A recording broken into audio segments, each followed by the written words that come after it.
Good afternoon, everybody. My name is Charlie Younkin with Real Broker, and I am here with Reggie Osborne, the Mortgage Cowboy, and we're coming to you episode 2 of the Investor Blueprint. Really excited to be here today with you, Reggie. Yeah, excited me too. to just keep on with the education and talking. And I think this is going to be, today we talked about it, this is going to be Reggie's talking to Charlie and asking him questions. Almost like an interview style. Yes. But you know, there's a lot of value in that because, you know, you can always learn from either your own experiences or you can learn from other people. Right. And it's always, in my opinion, it's always best to learn from other people.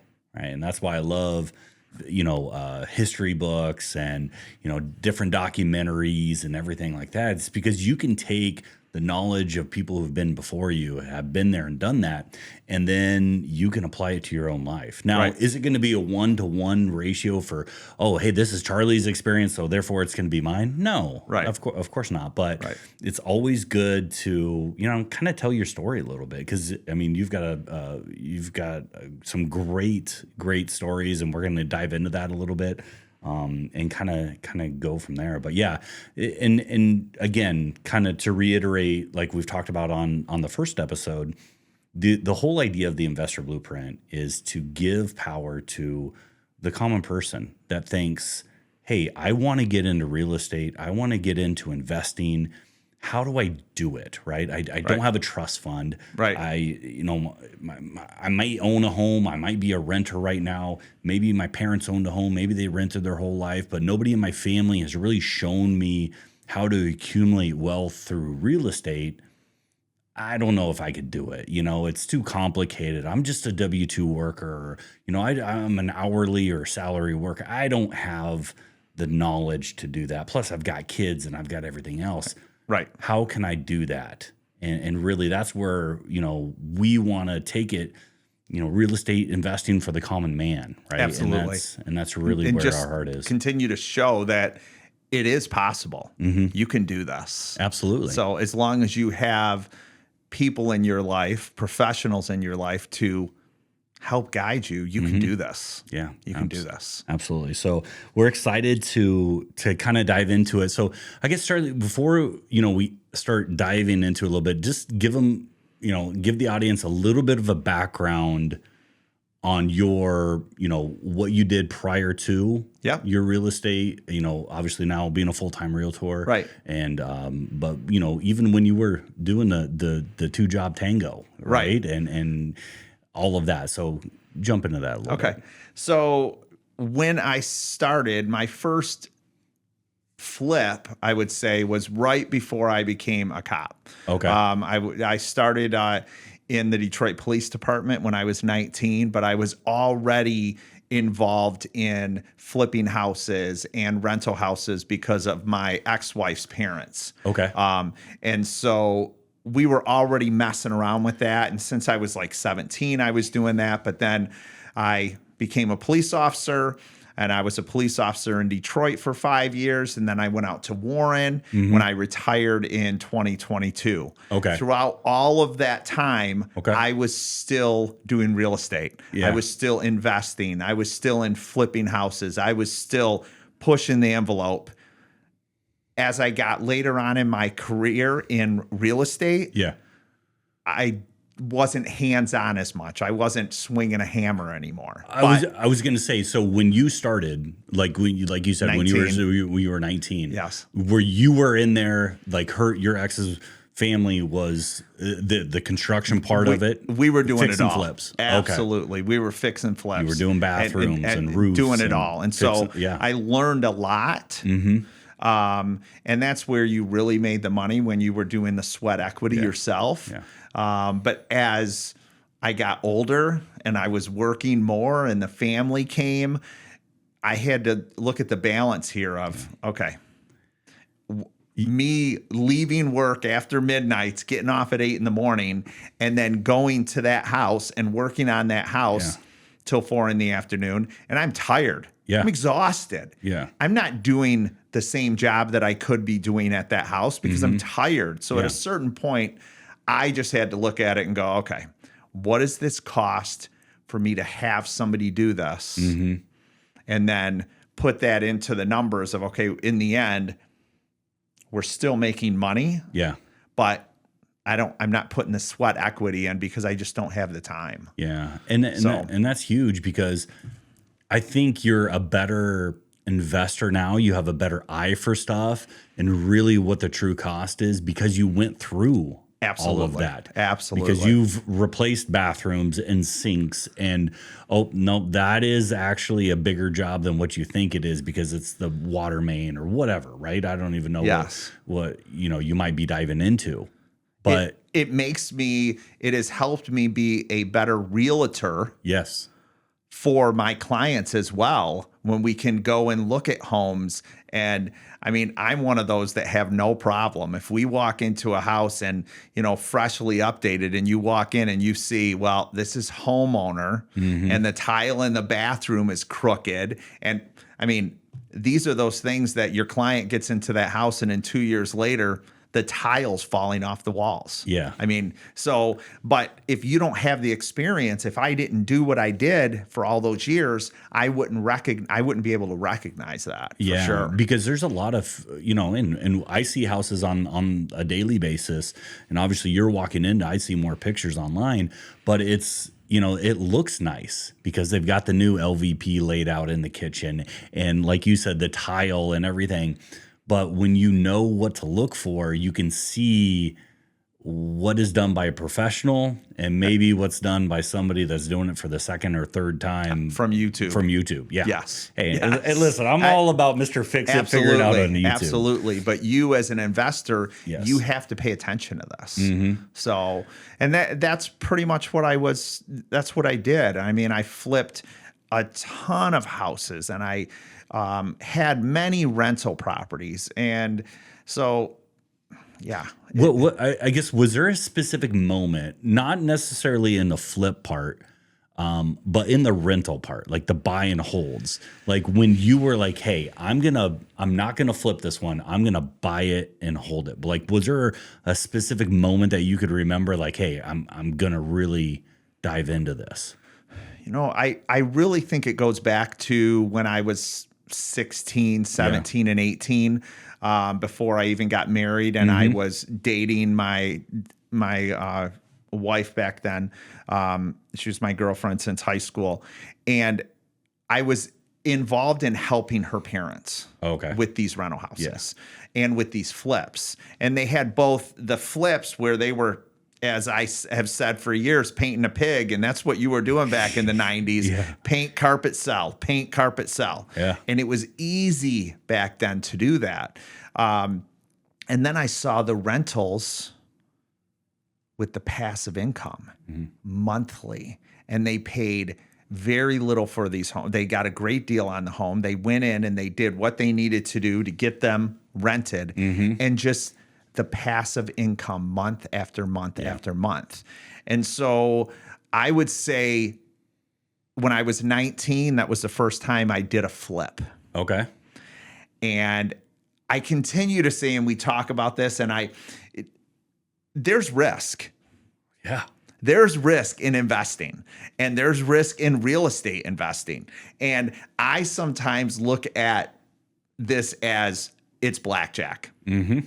And as long as there's 3 good players at the table, the house is not going to win. We're going to win. As soon as you get that third person at the table is not playing well, the house is winning. So with real estate, in making sure that you have the right people to help you, I had my in-laws. And so they were helping me make the right decision. I had good realtors back then. And the financing back then for me, they didn't have the financing that they have now. And so it was a lot of cash. I mean, my first house, I told you about it. I mean, and this, talking about risk, I got a credit card check in the mail where here's the 0% interest for 12 months. And it's going to cost you on $32,000. It's going to cost you $1,200. You're like, all right. I deposited that, and I went and bought my first house in Port Huron on a credit card. And then I went to home quarters. So now we're aging me big time. That's home quarters was, I think they were like, it was Home Depot, but it was like the old Lowe's or Lowe's. It's home quarters. Okay. No payments, no interest for 1 year. Wall side windows, no payments, no interest for. You're like, dude, this is awesome. And so home quarters, I went and bought all of my material. Mm-hmm. No payments, no interest. Yeah. Then we flipped the house. We made we made 40 grand in 60 days. Pay all that off. Paid it all off. Next, let's keep doing this. Yeah. And so, but that was a risk. Yeah. Because everybody, people would hear that and go, good God, 40 grand. And they're calculating how long does it take me to accumulate 40 grand? Correct. But it's not always like that. It's not. And now with the financing that is out here, now where you come into the mix, Reggie, and go, well, look at the financing that we can do. Yeah. I mean, it is way easier, I believe, to get into investing in rental houses. Back then, you had to take a huge amount of risk, and you still needed money. Yeah. I mean, so this is still a possibility for anybody to do this. 100%. So you were talking about, huge amount of risk. I mean, there had to be some times when you're getting into it. Not every deal was netting 40 grand. Some maybe a little bit more. Some probably in the red. Was there a time when it was like, dude, I'm over this. The juice isn't worth a squeeze anymore. But you just kind of hung in there. Like you had 2 or 3 bad flips in a row, or on the renters, you had issues with them. You're like, I am over this. I'm done. There were a couple of situations. Everything was going phenomenal from 92, 93, all the way through 2008. And in 2006, we had done so well that we decided, you know what? We're going to throw some heavy amount of cash, hundreds of thousands of dollars, into some condos down in Florida. Risky. It could have turned out well. If 2008 didn't happen, we would have been fine. So we took hundreds of thousands of dollars and we went down to Florida and we bought some condos. Phase 4. And then in 2009, they contacted us and they said, hey, we need you to take mortgages for $3.2 million. And I remember sending an email back to the salesperson. I go, I'm a cop, right? Yeah. I'm a cop. And the builder down there, pretty much they were selling all the condos for 200 grand. We were under contract for 600 grand. For each condo. And the builder said pound sand. So we had to spend money on attorney fees and we had to literally walk away from that money. Yeah. Jeez. And that was hard for us. But then a year later, because let's go, you're going to have those moments. In 2010, we picked up over 100 houses. Just because it was on HUD Home Store. Yep. You were getting these 2 houses for $2,000 to $4,000 a piece. And so it was great. The problem was there's no inspections. Yeah. And so going into like in 2008 or 2009, there was a moment where I was like, what am I doing? Why am I doing this? Because that was a lot to lose. I remember the day I went in the bathroom and I go, I literally just pissed $500,000 down the toilet. Yeah. Just gone. And you can't just make that up next year on a cop's salary. No. I mean, but this was all of the work from 92 all the way up to 2000. This was all of those years of sweat equity and just doing everything that we were doing right. And we got bit. And so 2010, we're like, nope, we're going to keep doing this. Yeah. And that's when we did really well and we bought all those rental houses. But to say, was there a time again, we picked up a house in East Point. And all of these houses, most of them, Reggie, it was great. Mm-hmm. You needed to paint and carpet. Maybe one needed a roof. Not a big deal. There was one that we had planned it needed a new roof. Mm-hmm. Once they started, the roofers went through the roof. They had to replace all the eaves. They had to replace multiple trusses. We were $35,000 over what we should have been. People move in, month and a half later, hey, the drain isn't working. I'm like, call the plumber. Had him go out. He came back. He called me. He goes, we have an issue. At the main, oh, geez, it's broken, which is on me. Yep. $10,000. That is those moments where I was like, what am I doing? Yeah. But if we would have done an inspection, we would have found that. And but back in the day, and like with the HUD home store type stuff, you don't really get to do, well, we didn't do inspections. Mm-hmm.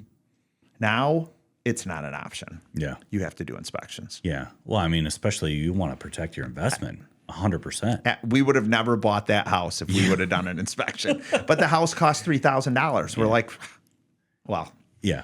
Yeah. So you've talked about some of the difficult situations. What is one thing that you think, or you come up against, whether people say to you, or that you thought in the beginning, man, this is going to be really hard. How am I going to manage all this? How am I going to do this? But it turned out you're like, that actually is not a big deal. It's not really a big deal. Is there anything that it really, whenever I hear people say, well, you have to collect the rent and you have to worry about them damaging your house. And as long as you have your protections in place and you have the leases written out right, the big thing is let's buy the right house for you, making sure that you're going to make money, especially if this is an investment, if this isn't a flip. But then the next thing is making sure the lease is done properly. Yeah. Making sure that you have your business protected with insurance, and taking care of your tenants just as much as they take care of you. One of the things that I did for years, Reggie, and people would be like, why do you do that? Every year I would pay the Christmas for December. I'd pay their water bill for Christmas. Yeah. Merry Christmas. Yeah. In the spring and the fall, every year, I would go and fertilize all of the lawns. They thought I was the greatest person in the world. I actually didn't like dandelions. Yeah. So it was a win-win for you. It was a win-win. And so for the negatives that I talk about, there were so many positives of investing. It can be scary. There's going to be those moments.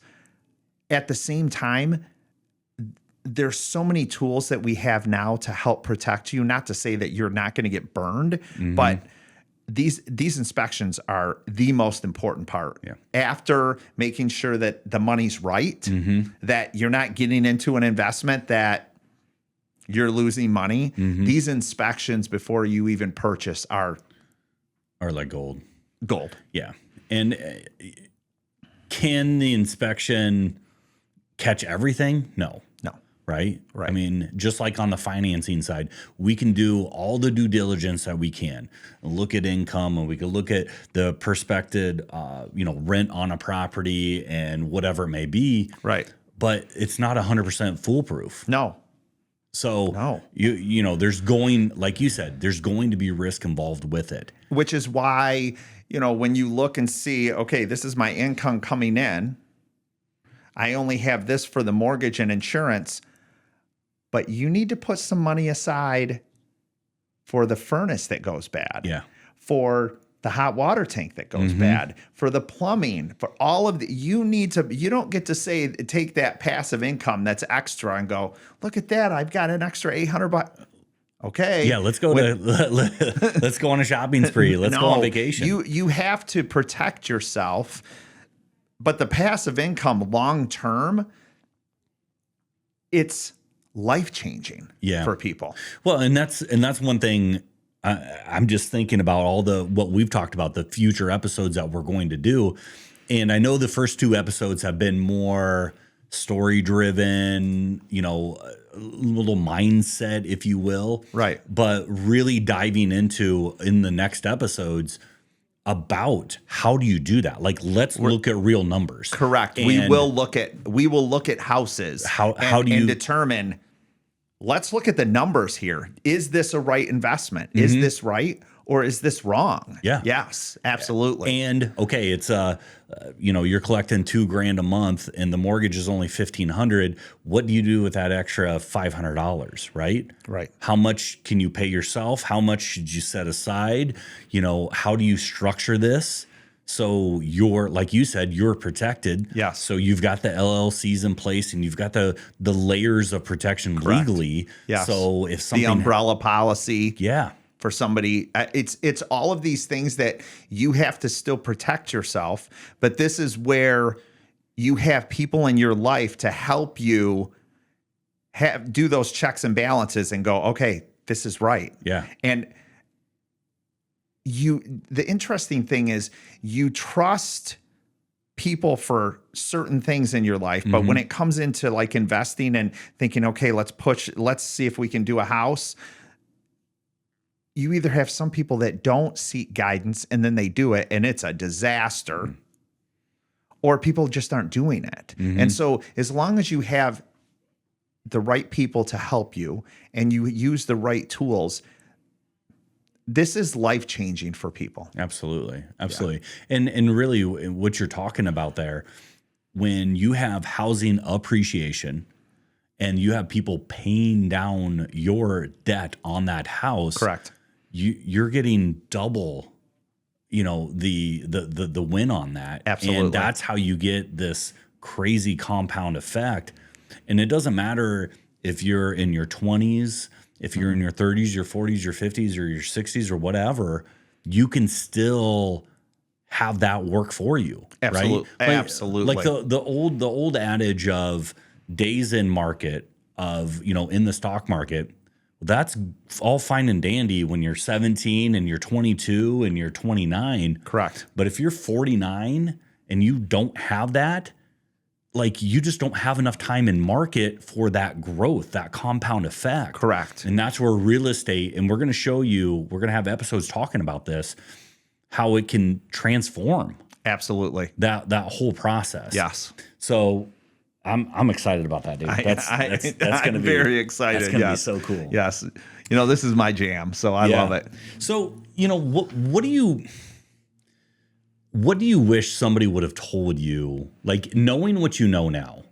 If you can go back and tell, 17, 18, 19, 25-year-old Charlie, hey, don't worry about this issue, or don't worry about this.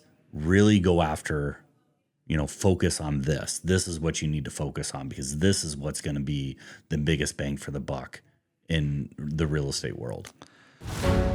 Today's episode is brought to you by Valor Collective. In the Heroes community, among our military first responders and frontline workers, trust isn't just a word, it's a lifeline. It's earned through action and proven in the trenches.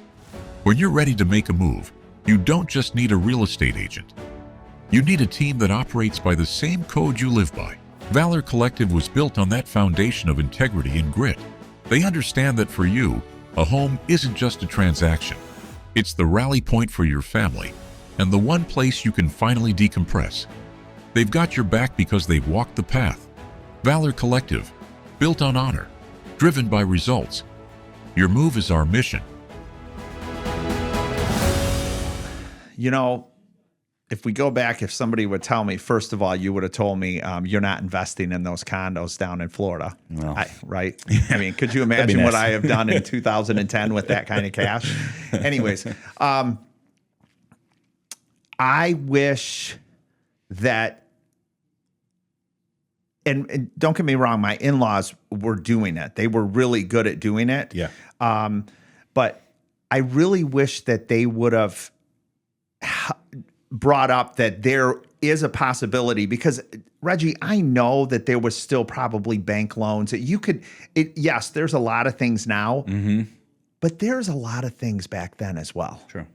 And so I wish somebody would have, instead of me just looking and go, okay, this is the cash that I have, so now I'm going to do it again. I wish somebody would have been like, okay, you have cash, but let's see if we can use other people's money more instead of, yes, you're using your money, like I did in that first investment. I used other people's money. And you can do that using the banks. The number of loans that are out there that you can get into are amazing. The other thing, in single family homes, it was great. I did great. I really wish that somebody would have said, hey, try to start paying attention to some multifamilies. Okay. That's what I wish that we would. I mean, we had a couple of multifamilies in Inkster, but they were 2 units, and I really wish somebody would have pushed that, or even looking at some property with the zoning and looking at, hey, here's some vacant land. And I know there's loans out there. What can we do to get some multifamily? I mean, and we're talking like this gets deeper, right? Like this is even riskier in doing this, especially when you look at the cost of building. Sure. But those are the things. I wish that I would have gotten more into multifamily than I did. Yeah. Now, when you say multifamily, I mean, obviously duplexes, triplexes, quads, or are you talking more of, hey, get a 6, a 7, 8, 10-plex? Like, yes. And those buildings are coming up. Yeah. They're rare that they're as good as they used to be. Yeah. And that could be intimidating too, right? I mean, to have 10 doors. Yes, but as long as you accept the fact that, okay, if I have 10 doors, I'm just going to have to pay somebody to do this. Yeah. Unless you're retired or you're going to take this on, because 10 doors is huge. Like, you better have a good handyman. You better have somebody that is handling, because you have 10 doors. Guess what? You're always going to have a leaky faucet. You're always going to have a door handle that came off. You're always going to have the toilet that's leaking. There's you have 10 doors. I mean, there's always something. So, but to push the envelope and still show if it's a good investment and still show the income. Yeah. Absolutely. Yeah.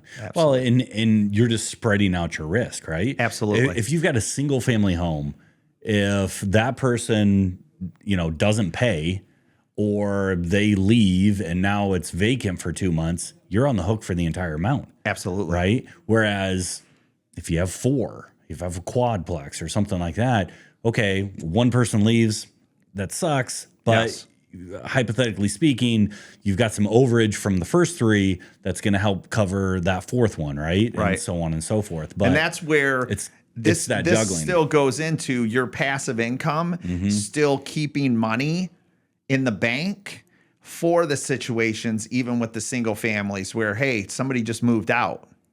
Because that turnover, which is why you really want to keep these tenants happy. Yeah. Because a turnover is $2,500.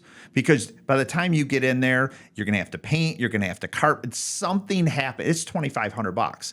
So if you can somehow figure things out with your tenants, if they can stay, that's why I paid the water bill in December. It's those little things to make everybody happy. Yeah. So, but think about it. Like, how much did it really cost for the lawn maintenance people to come by and fertilize a couple times a year? And back in the day, that was me that did it. Yeah. So I would go and I'd spend $300 at Sam's Club and I would buy bags. Yeah. And I had a really nice spreader, and I would and it was in East Point. I had a ton of houses up and down. So I would just fill the bag, it took you 10 minutes a house. And these people loved me. Oh, he's so good. And realistically, and then I can't stand dandelions. So I was doing it for the property value and the look of the property, and they thought I was amazing. It's those little things that you do. Yeah. So I love that. So let's say there's somebody out there right now and they want to get started. they just don't know exactly how to get that process going. Like, what are the first, outside of listening to our show on the regular, what are the first like 3 things that you would recommend somebody getting started in real estate investing? The number one thing is you're calling Reggie. The number one thing is getting your finances in order, getting your knowing what you can afford. There's nothing like, and this is where me as a realtor, that I make sure of this. There's nothing like having a client that goes and looks at a property. This is and so now you're putting emotion in this, right? And that's another struggle with this in investing is this isn't your forever home. You're not raising your children in this home. So we need to somehow keep the emotion out of it. And this is a business, right? And so a lot more logic, very little emotion, making the right decision, making sure. And if someone calls me and says, Charlie, I'm ready to do this, the first thing I'm doing is saying, you're calling the mortgage guy. You're calling Reggie, because then he's going to sit down with you. He's going to go over the finances. He's going to go over what you can, right? I mean, 100%. Everything that you're, and then this is going to come to me with, you're going to call, hey, Charlie, I got their mortgage pre-approval. I just emailed it to you. Now we can start looking. Yeah. Now we can start doing what we need to do to find this house for them. Yeah. So, and that's the other thing too, is like, you know, should they call me? For sure. But a good lender is going to communicate with the realtor about, hey, yeah, they're qualified up to 300,000, verified the money in the bank. They've got some extra so they can go over asking, blah, blah, blah, or they need some help, or whatever it may be, right? They're going to get this. These are the people involved in the transaction. There's 2 people coming together. And that's the other thing too, is like, you're thinking about you in and of yourself buying this property. What if you and a buddy want to go in together and start a little investment company? Correct. And now you're, how does that work and structure them? We'll get into all that stuff. Yes. But, just thinking about the different ways, but back to the lender part, they're going to go through everything with you, right? They're going to talk to you about the different loan options, the pros and the cons. Yes. Should you just do this as a conventional mortgage? And what are the pros and cons of that versus, a DSCR loan? Correct. Like, how does a DSCR loan work? And what does it even stand for? And how can you analyze that? And is that the right move? Because that has pros and cons to it too. Absolutely. Right. Yes. So, and it's all about what somebody's comfort level is, number one, and really what their long-term goals are. Yes. Right. And, do we need to look at some type of a rehab loan because, it needs some work and we don't have a ton of extra cash to throw into it, once you acquire the property to then rehab it. So do we need some help on that? So it's all of those different things to communicate with the realtor. So then you can find the best property for what they're looking for. Correct. Right. Yes, absolutely. And, are they wanting something local?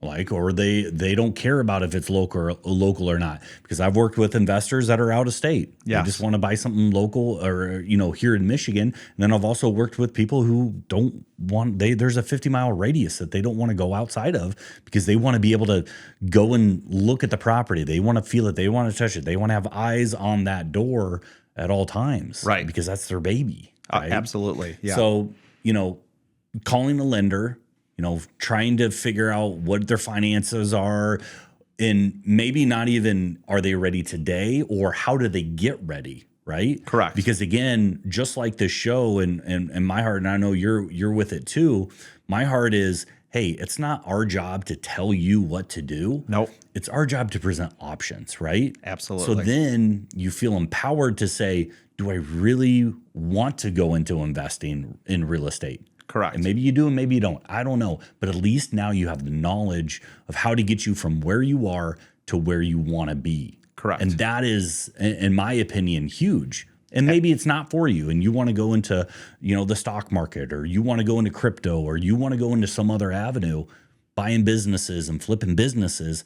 God bless you. That's awesome. Right. right? But at least now you have the knowledge, and we've shown that light on this subject, and you're not just saying, no, I don't want to do that. It's too risky. My uncle said this, Right. Well, you're always chasing checks and, Right. chasing Right. all the things. So that's what I love about this, is just bringing that light to this subject. So talking to a lender and, figuring out, what does the payment look like? How does it work? How is this, the debt to income ratios, the credit scores, and the different loan options? Right. What are they doing after that? Like, what's the second and third step? So the next thing that I say is, and we'll learn a lot from the lender. Yeah. The next thing is pick your poison. Mm-hmm. Do you want to go single family homes? Do you want to go duplexes? Do you want to go larger multifamily homes? Do you want to get into industrial? Do you want to pick your poison? Yeah. But let's stay in one lane. This is new. Let's stay in one lane and figure it out. And then we can start moving forward with your lender has the numbers, your realtor has an idea of what you want to go into, and now we start looking. Yeah. Because if we're not just gonna, you really should stay in one lane, especially for your first 1, 2, maybe 3 transactions. Stay in one lane. Are we gonna do single family, duplex, heavy multi? What are we gonna do? Mm-hmm. So yeah.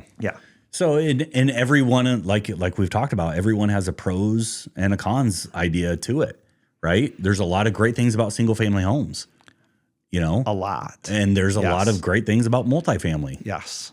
So, and there's bad things about single family, and there's bad things about multifamily. Correct. So it's all about, just being educated, and also what is your comfort level? Like, what is your risk factor? And what are you truly trying to go after? Right. So, right. I love it, man.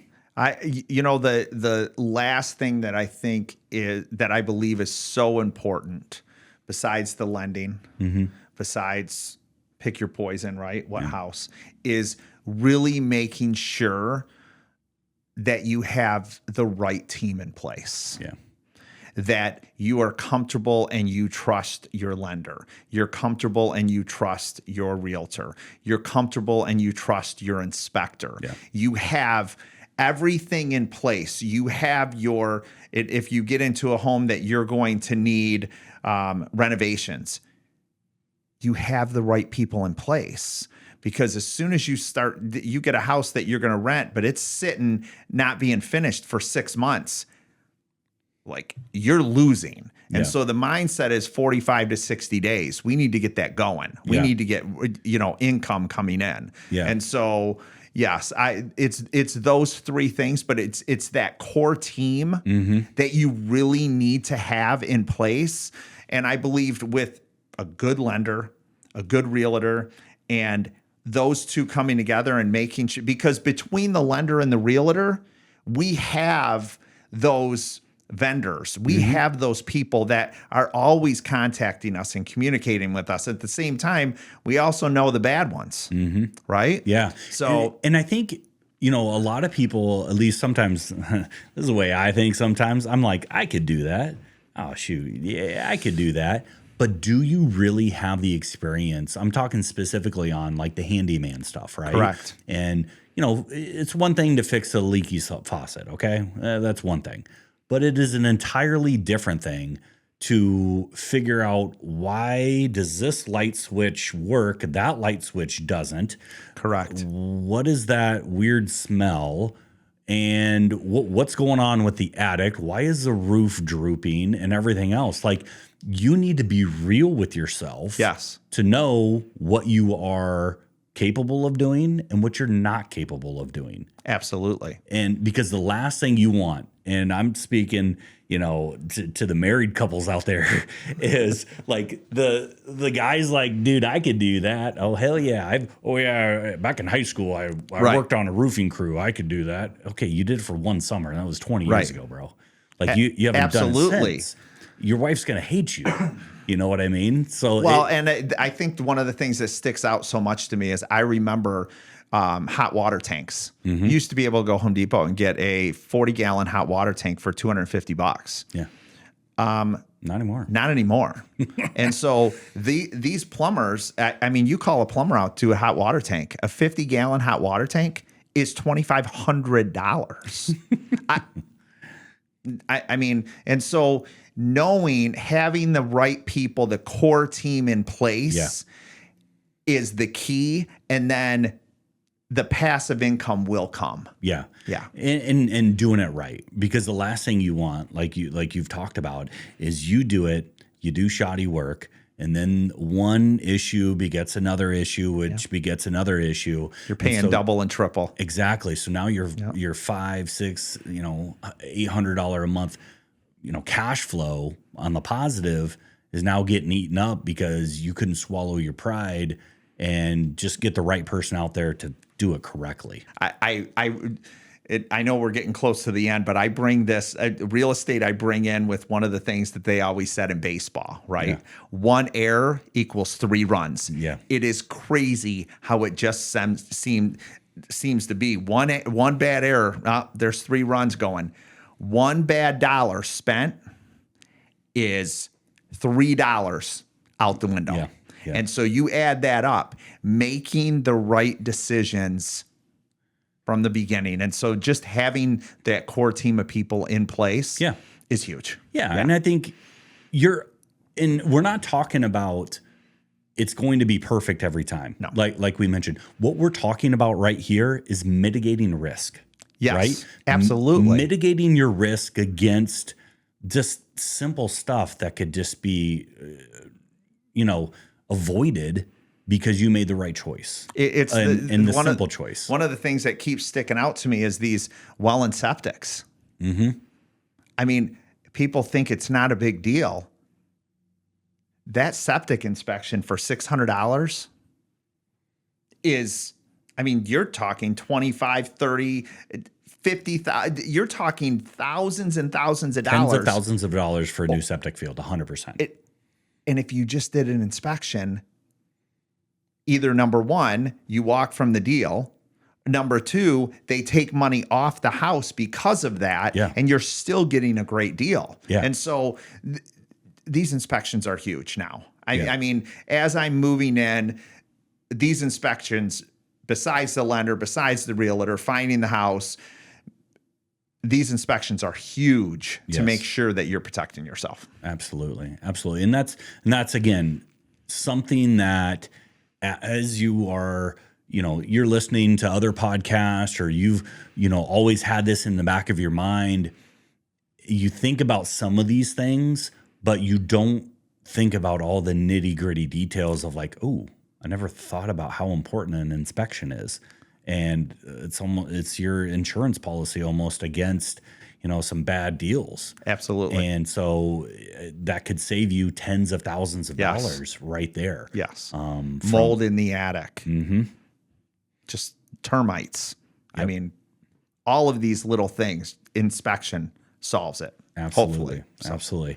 Well, Charlie, man, I appreciate you sharing a little bit of your story and getting into some details because, again, we want to give specific examples around, what we're looking to do and how we're trying to help, right? Help other people. And again, like we started this episode with, is we could either learn from our own mistakes or we could learn from other people's mistakes, right? Correct. And that's why reading is so important. That's why listening to podcasts is so important and really trying to dive into the information because you're going to learn a lesson. You're either going to learn it through this format and learning, or you're going to learn it from your own experiences. Correct. Right?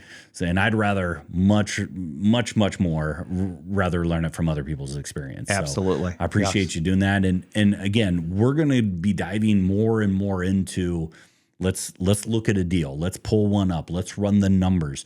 Let's talk about, and we're going to have people coming on, talking about how do you structure this so you're legally okay. Real estate attorneys to talk about, some different zoning and the law of real estate and how it works. And what if they don't pay and what are the laws and all the different things, right? Yes. And have these experts in and, having a general contractor come in and an inspector come in and look at, hey, what are some of the top things that you're seeing right now out there? Or what are the biggest mistakes people are missing?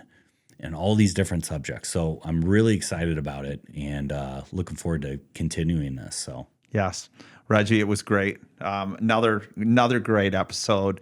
We'll see you next time on the Investor Blueprint with Charlie and the Mortgage Cowboy, Reggie Osborne. So have a great day. Appreciate you. All right. Yeah. Thanks. Now, this show is brought to you by the Mortgage Cowboy. The mortgage industry has done an incredible job of making things more complicated than they need to be. Now, that complexity, it comes at a cost, and everyday people pay for it. Now, I built the Mortgage Cowboy brand around one simple idea: to give straight answers, no jargon, no runaround. Whether you're financing your first investment property or your fifth, my job is to make sure that you understand exactly what you qualify for and why. Whether it's DSCR loans, investment property financing, or creative solutions, my team and I, we have the ability to lend in almost every state. Check out reggieosborne.com or connect with me on all the social platforms, reggie.osborne. Now, as a reminder, the content of this podcast is for educational and informational purposes only and represents the personal opinions of the host. It's not intended as financial advice or legal advice or investment advice and should not be relied upon as such. Always consult with a licensed professional regarding your specific situation. Reggie Osborne, NMLS 1934542, Cornerstone First Financial, NMLS 173855, Equal Housing Lender. This is not a commitment to lend, not available in all states.